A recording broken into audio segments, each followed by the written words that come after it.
할렐루야. 네, 수요일 저녁 하나님을 사모함으로 우리가 이 자리에 모였습니다. 하나님께서 우리 예배를 받으시며 놀라운 은혜로 함께해 주실 줄로 믿습니다. 아멘. 자, 오늘은 마음을 정하십시오라는 제목으로 말씀을 나누려고 합니다. 오늘 본문에는 우리가 쭉 내용을 한번 읽어봤듯이 바울이 이제 여러 사람들이 성령의 감동함을 따라 예언한 대로 예루살렘에서 잡히고 환난을 당하는 이방인 손에 넘겨지는 그 일들이 일어나는 것을 봅니다.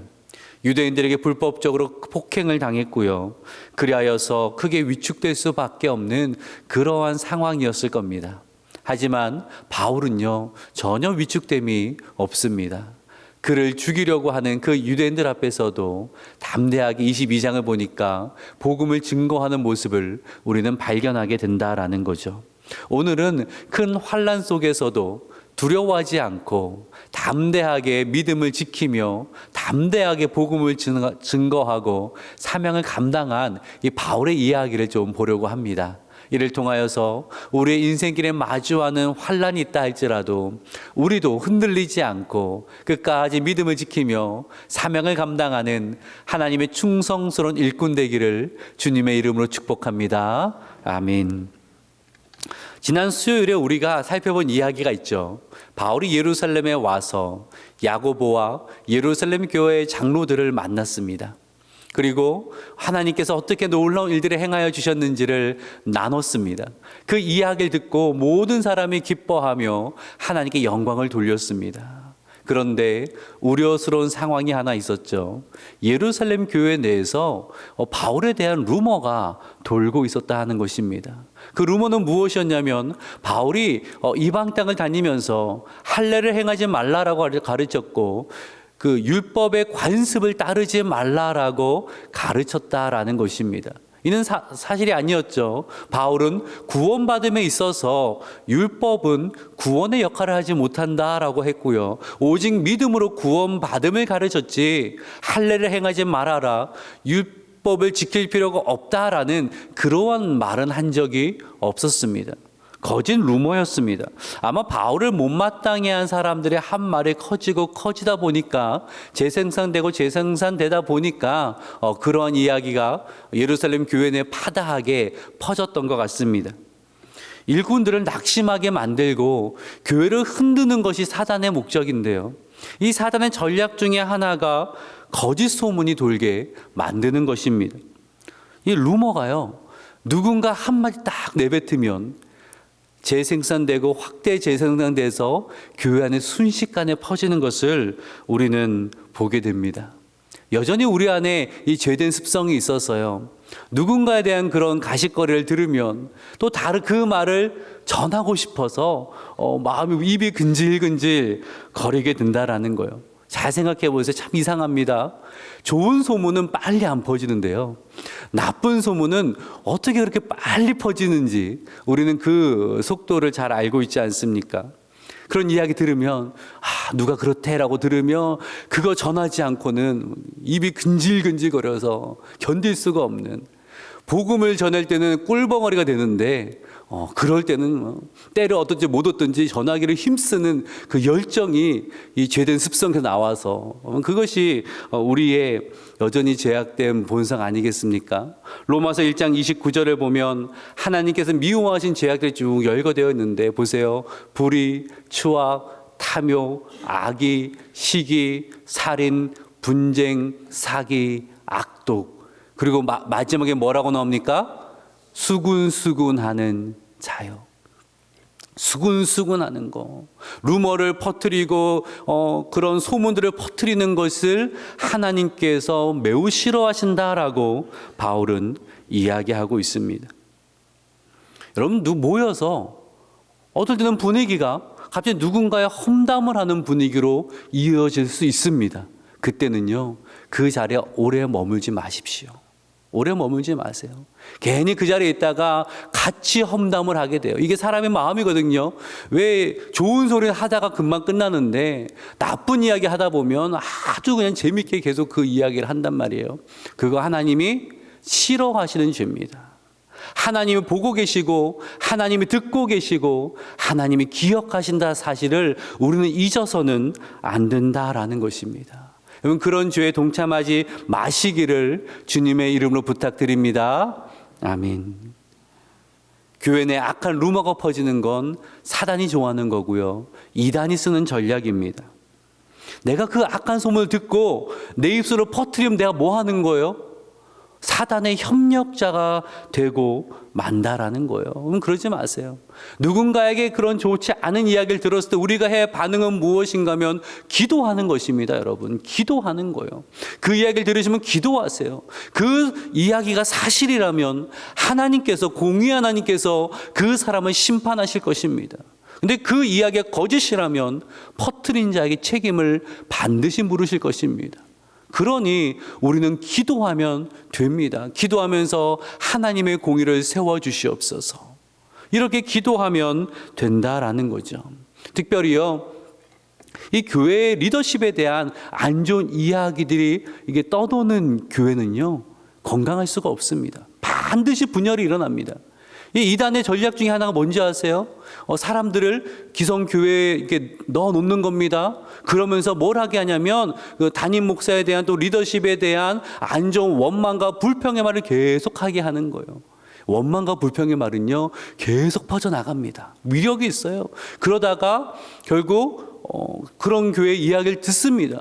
담임 목사가 나가게 되어지고 리더십이 붕괴가 되어지고 이단이 더 들어와서 그 교회를 아예 차지하는 그런 일들이 한국 교회 안에 빈번하게 발생하고 있다라는 거예요.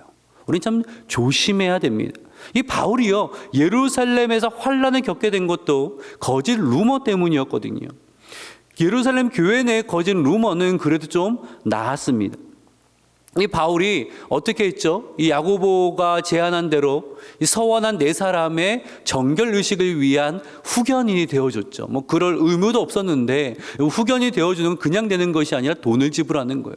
제사에 필요한 그 비용을 지불하는 건데 그것이 만만치가 않습니다. 상당한 액수를 지원을 해야 되는데 네 사람을 지원을 해야 돼요. 바울이 내가 왜 그래야 되냐고 발끈할 수도 있지만 예루살렘 교회를 위하여서 그가 겸손한 마음으로 그것을 따름으로 그에 관한 소문이 잘못된 것을 다툼으로 해결한 것이 아니라 섬김으로 해결한 것을 우리는 보게 된다라는 거예요. 사랑하는 여러분, 혹시나 나에 대한 그러한 소식이 들렸다 할지라도 다툼으로 해결할 것이 아니라 겸손하게 기도하며 하나님의 덕을 쌓아갈 때에 하나님께서 그 모든 것을 밝혀주실 줄로 믿습니다. 그러니 다투지 마십시오. 다투지 말고 기도하고 말씀에 순종하시면 됩니다. 그런데요, 오늘 본문을 보니까 교회 밖의 소문이 더 큰 문제였습니다. 27절의 말씀을 같이 한번 읽어볼까요? 시작. 거의 참에 아시아로부터 온 유대인들이 성전에서 바울을 보고 모든 무리를 충동하여 그를 붙들고, 자, 그 이래가 거의 참회라고 되어 있는데 26절에서 바울이 야고보의 제안대로 서원한 네 사람을 데리고 가서 이 정결 예식을 행하였는데 그것이 한 일주일 정도 소요가 되는 거였습니다. 그 일주일이 거의 다 찼을 때에 어떤 일이 있었냐면 아시아로부터 온 유대인들, 특별히 바울을 미워하고 바울을 핍박하였던 그 유대인들이 예루살렘 성전에 와서 바울이 있는 것을 봤다라는 거예요. 그런데 어떤 식으로 또 충동질을 하였는가? 28절을 보세요. 같이 한번 읽어봅시다. 시작. 이스라엘 사람들아 도우라. 이 사람은 각처에서 우리 백성과 율법과 이곳을 비방하여 모든 사람을 가르치는 그 자인데 또 헬라인을 데리고 성전에 들어가서 이 거룩한 곳을 더럽혔다 하니, 잘 보십시오. 교묘하게 퍼진 루머를 일단 이용합니다. 당신들이 들은 것처럼 바울은 율법을 파괴하는 사람입니다. 그런데 무슨 일을 벌인지 아십니까? 성전에 이방인, 헬라인을 데리고 들어가 성전을 더럽히는 죄를 지었습니다. 자, 이렇게 이야기를 했다라는 거예요. 좀 설명을 드리면 예루살렘 성전, 헤롯이 지은 그 성전의 그 사진을 보여주세요. 한번 보면요, 예루살렘 성전은요, 구역별로 출입 제한이 있었습니다. 먼저 1번 이 지성소가 있죠. 지성소는 대제사장이 1년에 한 번 속죄일에만 들어갈 수 있는 곳이 지성소가 있고요. 그 다음에 그 안에 밖에는 성소가 있습니다. 그 건물 안에 성소가 있죠. 이 성소는 제사장만 들어갈 수 있었습니다. 그리고 잘 보시면 한 번 이스라엘의 뜰이라고 있습니다. 그렇죠? 이스라엘의 뜰은 이스라엘의 남자들만 들어가서 번제나 제사를 드리는 참여할 수 있는 그러한 곳이 이스라엘의 뜰이었습니다. 이스라엘 여자는 못 들어갔습니다. 그리고 4번을 보면 뭐가 있어요? 여인의 뜰이 있습니다. 이 여인의 뜰은 누가 들어갈 수 있다는 거예요? 여자가 들어갈 수 있는데 이스라엘 여자만까지만 들어갈 수 있어요. 그러니까 이스라엘 남자 여자 다 들어갈 수 있는 것이 이방인의 뜰이고요. 이거 성전 안쪽의 뜰입니다. 그리고 성전에 바깥 뜰이 있는데 5번에 뭐라고 써 있습니까? 이방인의 뜰이라고 있죠. 이방인의 뜰까지는 이방인도 들어갈 수 있었는데 이방인은 그 안쪽으로는 결단코 들어갈 수가 없었습니다. 이 녹색으로 점선으로 제가 표시를 좀 해놨는데 이 부분에 경고문이 있는 돌판들이 있었어요. 뭐 넘지 못할 그런 것은 아니고 한 높이가 한 60cm, 또 가로가 한 85cm 정도 되는 그 돌에다가 경고문을 적어놨는데 이렇게 써 있다고 합니다. 어떤 이방인도 성전을 둘러싼 담장과 성전 영역 안으로 들어올 수 없다. 잡히는 사람은 누구든지 그의 죽음에 스스로 책임져야 한다. 이방인이 만일 이것을 넘어서 안뜰로 들어오면 그가 누구든지 죽임을 당하게 될 것이다. 이렇게 섬뜩한 경고문이 적혀 있었다라는 것입니다. 자, 이 출입 금지 명령은요, 유대 사회 안에서만 효력을 발휘하는 게 아니에요. 헤롯 당시의 로마 황제였던 아우구스토가 승인한 내용이었습니다. 어느 정도 효력이 있었냐면 이런 사건이 있었습니다. 성전이 완공된 이후에 황제가 그의 오른팔과 마찬가지 아그리빠를 이제 보내서 그냥 보내는 것이 아니라 황소 1000마리를 제물로 보내면서 로마 황제와 제국을 위해서 제사 드려달라라고 합니다. 로마 제국의 실세가 왔습니다. 무려 소 1000마리를 그렇게 끌고 왔어요. 그런데도 그가 갈 수 있었던 곳은 이방인의 뜰까지였습니다. 감히 그 안으로 들어갈 수 없었어요. 1000마리의 황소를 갖고 왔지만 제사에 참여할 수는 없었어요. 그만큼 엄격했습니다.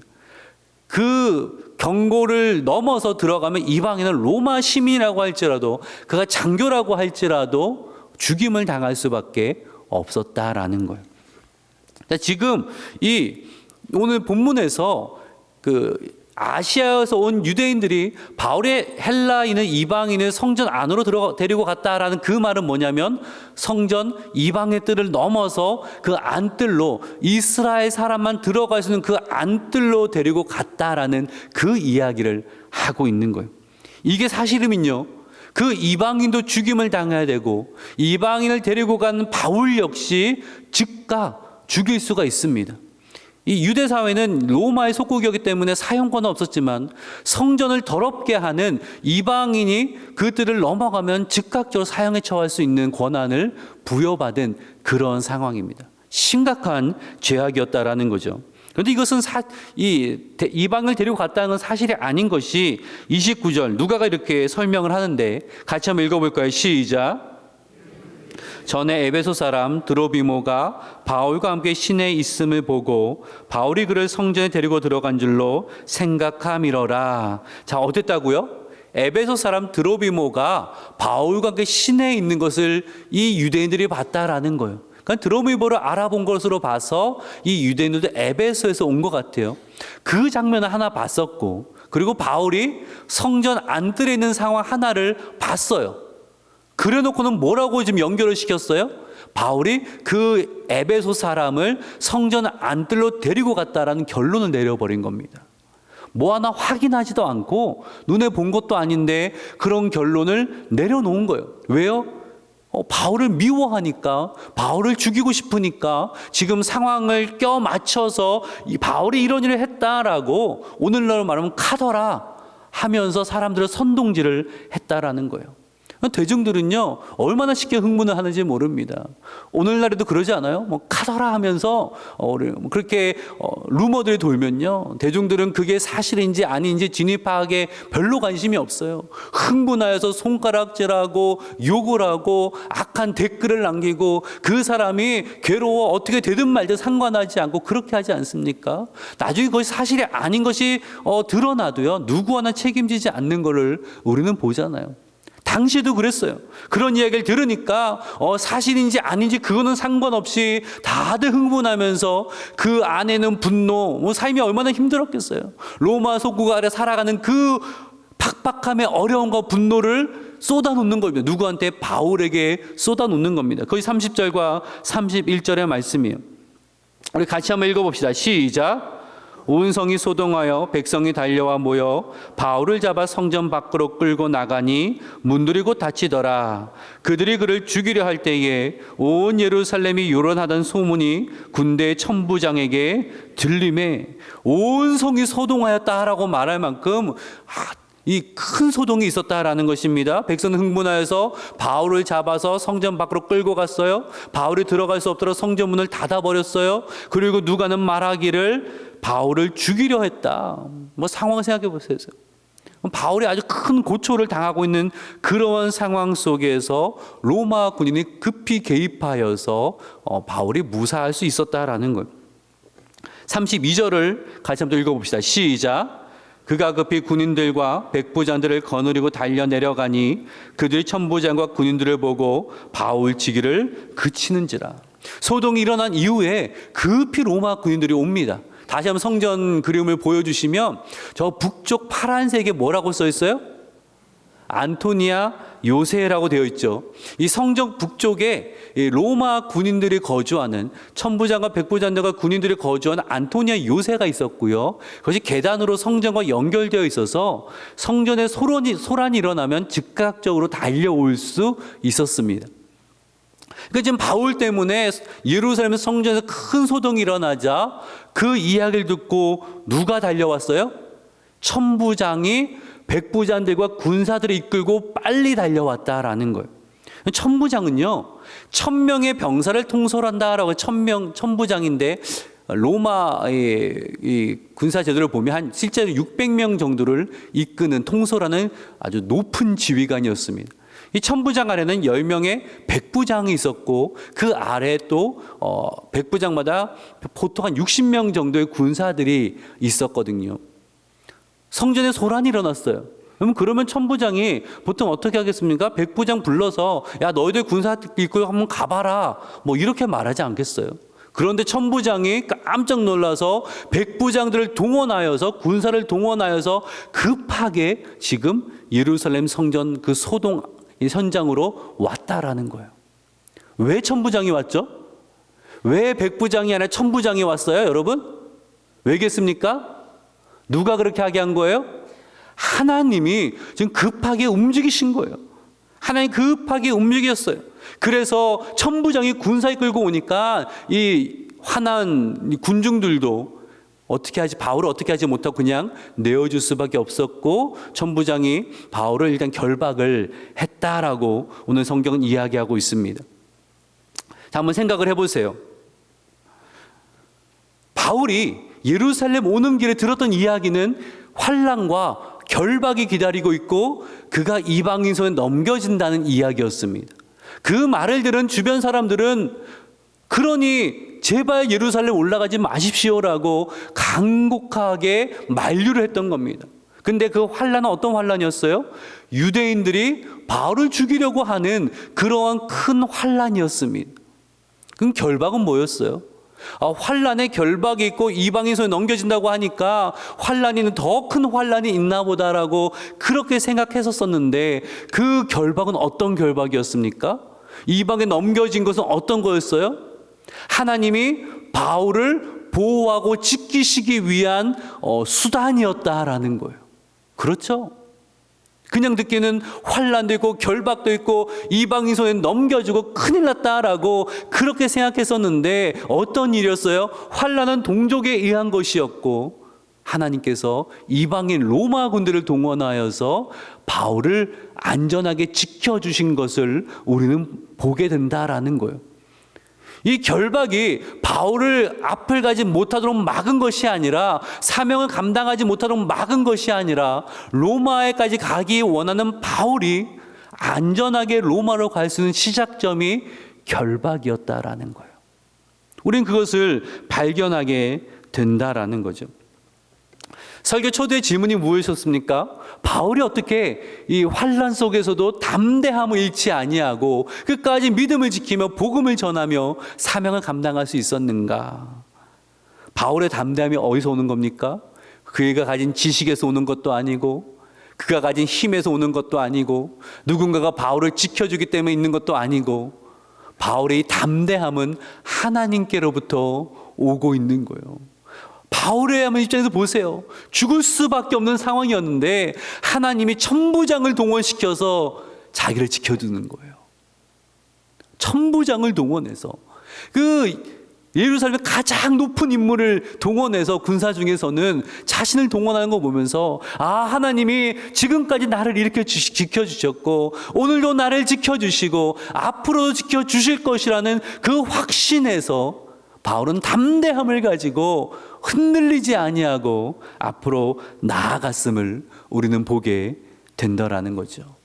사랑하는 여러분, 두려움과 담대함은요, 환경의 차이에서 오는 것이 아니라, 두려움이 생기거나 담대함이 생기거나 하는 차이는 어디에서 오냐면 시선의 차이에서 온다는 것을 잊지 말아야 됩니다.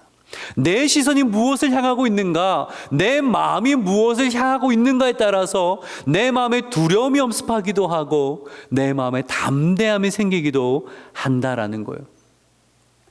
민수기 13장을 보면요, 모세가 12명의 정탐꾼을 보내잖아요. 그들이 정탐을 다 하고 와서 보고하는데 보고가 완전히 갈라집니다. 10명은 뭐라고 합니까? 그를 다 보고 온 다음에 말합니다. 그 땅은 혹평합니다. 안악자손 거인들을 봤습니다. 그 앞에서는 우리는 뭐와 같다고요? 메뚜기와 같습니다. 우리는 그 땅을 차지할 수 없습니다. 그들이 얼마나 강한 민족이지 압니까? 얼마나 견고한 요새를 갖고 있는지 압니까? 우리는 싸울 수 없습니다. 싸워봤자 다 전멸합니다. 돌아갑시다. 그 이야기했죠. 근데 여호수아와 갈렙은 뭐라고 말해요? 당장 차지합시다. 당장 갑시다. 그들은 우리의 밥입니다. 그럼 여호수아와 갈렙은 다른 거 보고 왔어요? 혼자 다른 땅 갔다 왔어요? 아니요. 똑같은 땅을 보았고 똑같은 요새를 보았고 똑같은 안악의 거인들을 봤습니다. 그런데 여호수아와 갈렙은 그 땅에서 한 가지를 더 보고 있었어요. 민수기 14장 8절의 말씀을 같이 한번 읽어봅시다. 시작. 우리를 기뻐하시면 우리를 그 땅으로 인도하여 들이시고 그 땅을 우리에게 주시리라. 이는 과연 젖과 꿀이 흐르는 땅이니라. 이 고백을 한 거예요. 아니, 저 땅은 뭐 요새가 가득하고 거인들이 있고, 그게 아니라 저 땅은 하나님이 우리에게 주신 땅입니다. 젖과 꿀이 흐르는 하나님의 축복이 있는 그 땅입니다. 우리는 가면 됩니다. 하나님 우리와 함께 하실 것입니다. 하나님이 주실 것입니다. 그러니 저들은 우리의 밥입니다 라고 말을 했다라는 거죠. 무엇의 차이였어요? 시선의 차이였습니다. 시선의 차이였습니다. 사랑하는 여러분, 여러분 지금 무엇을 보고 있습니까? 문제를 보고 있습니까? 모든 상황을 다스리시는 하나님을 보고 계십니까? 여러분 사람을 보고 있습니까? 아니면 인생을 높이기도 하시고 낮추기도 하시는 하나님을 보고 있습니까? 내 안에 염려와 근심이 지금 가득하다면 나는 문제만 보고 상황만 보고 사람만 보고 있는 겁니다. 하나님을 바라보십시오. 우리의 시선이 하나님께로 고정될 때에, 내 마음이 하나님께로 정해져 있을 때에 하나님 주시는 담대함이 우리에게 가득하게 될 줄로 믿으시기를 주님의 이름으로 부탁합니다. 아멘.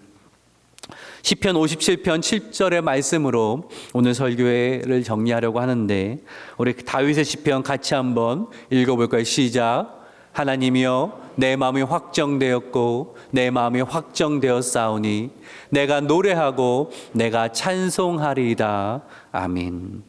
다윗이 언제 이 수치를 노래했는가? 시편 57편에는 표제어가 있습니다.